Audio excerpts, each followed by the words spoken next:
സംസ്ഥാന സർക്കാരിന്റെ ഔദ്യോഗിക പരിപാടികളിൽ വന്ദേമാതരം പൂർണ്ണമായി ആലപിക്കില്ലെന്ന് ആരോഗ്യ ദേവസ്വം മന്ത്രി കെ മുരളീധരൻ. കേന്ദ്ര പ്രോട്ടോകോൾ അനുസരിക്കില്ല. കേരളത്തിൽ വന്ദേമാതരം 2 വരി മാത്രമേ ഉണ്ടാകൂ എന്നും കെ മുരളീധരൻ പറഞ്ഞു. വന്ദേമാതരം മതപരമായ ഗീതമാണെന്ന് ആരോപിച്ച് നേരത്തെ മുസ്ലിം ലീഗ് രംഗത്തെത്തിയിരുന്നു. ഇതിന് പിന്നാലെയാണ് മുരളീധരന്റെ പ്രതികരണം.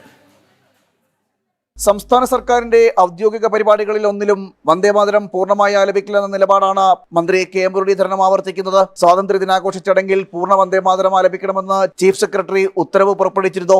ഇതിനെതിരെ കൂടിയാണ് മുരളീധരന്റെ പ്രതികരണം. കേരളത്തിൽ വന്ദേമാതരം പൂർണ്ണമായി പാടില്ലെന്നും ആദ്യത്തെ 2 വരികൾ മാത്രമേ പാടുകയുള്ളൂ എന്നും മുരളീധരൻ പ്രതികരിച്ചു. സംസ്ഥാന സർക്കാരിന്റെ ഏത് പരിപാടിയിലും 2 ഖണ്ഡിക മാത്രമാണ് മുമ്പ് പാടിയിട്ടുള്ളത്. അത് മാത്രമേ ഞങ്ങൾ പാടൂ. ഗവർണർ പങ്കെടുക്കുന്ന പരിപാടികളിലോ സത്യപ്രതിജ്ഞാ ചടങ്ങുകളിലോ മാത്രമേ കേന്ദ്ര പ്രോട്ടോകോൾ പാലിക്കുകയുള്ളൂ.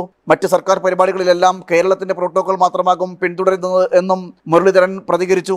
വന്ദേമാതരത്തെ എതിർത്ത് നേരത്തെ PK കുഞ്ഞാലിക്കുട്ടി ഉൾപ്പെടെയുള്ള മുസ്ലിം ലീഗ് നേതാക്കൾ രംഗത്തെത്തിയിരുന്നു.